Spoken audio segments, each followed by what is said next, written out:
Just the other day, I got an email about an investment property, and as I quickly scrolled through it, my eyes jumped to the monthly cash flow, like most of us do when we're looking at an investment property, that the property was generating, and it almost knocked my socks off. It was $1,000 a month for a duplex. That's awesome, right? Now, I own a bunch of duplexes, and none of them make $1,000 a month, even in my market where properties cash flow quite well because it's an affordable market. So my first thought was, well, what am I doing wrong? But then I took a second and I looked at the numbers more in depth and I realized how they got this monthly cash flow. And it's because they didn't include any cost that are associated with an investment property. I've seen this so many times over the years, and if it wasn't for running my own numbers, I probably would have gotten duped into buying a property just like the one I was emailed based on these fake numbers. So what cost should you be including when running numbers on a potential investment property that many times aren't shared with you? Well, stay tuned to find out.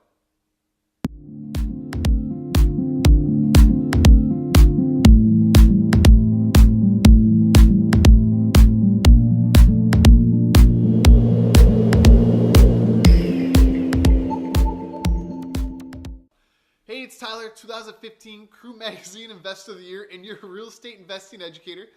I'm so glad you landed on my channel where I'm always sharing tips, strategies, just tons of information on how to start investing in real estate and all the benefits from investing in real estate. So subscribe to my channel and hit the bell to be notified when I post a new video each week.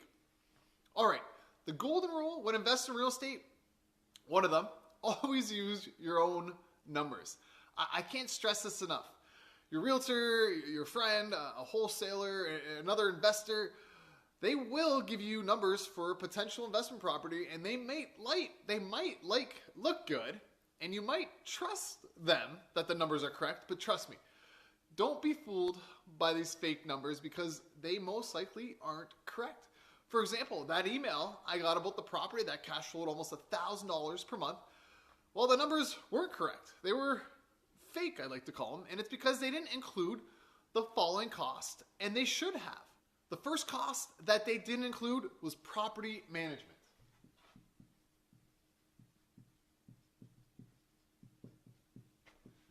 Try to write quicker here. Now I get it. Most investors, especially beginners, will want to manage their own properties. One reason for this is it's a great way to learn the ropes about investing in real estate and managing real estate. And two, to save money. However, let me ask you this. How long will you be managing your own property? I get it. I myself managed my own properties for 2 years.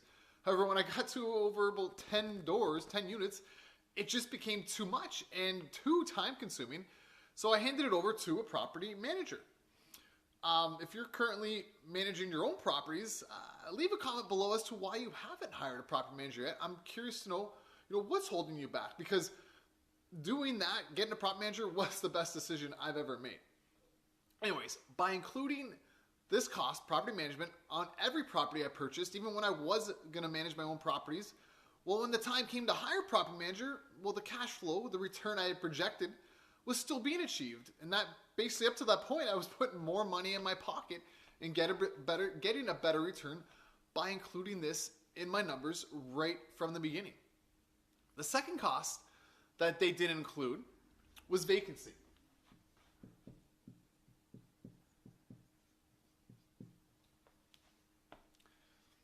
There is no such thing as 100% occupancy rate. No way. There will be a month minimum that the property will be vacant, either because you couldn't get a tenant to move in right away or because the property needed some repairs when a tenant left.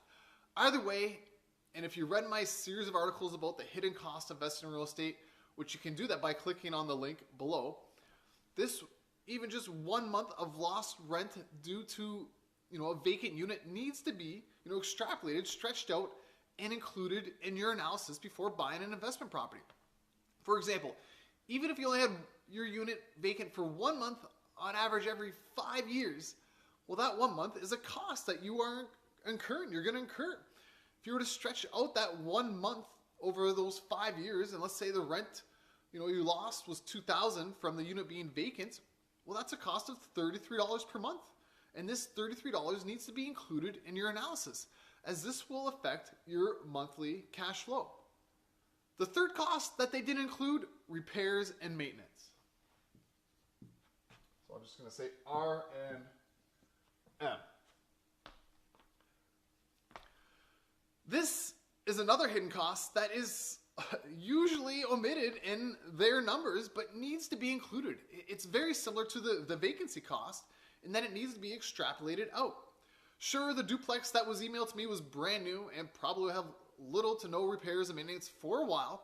However, that furnace or that AC or that roof on that duplex will need to be replaced or repaired every 10 to 15 years, right?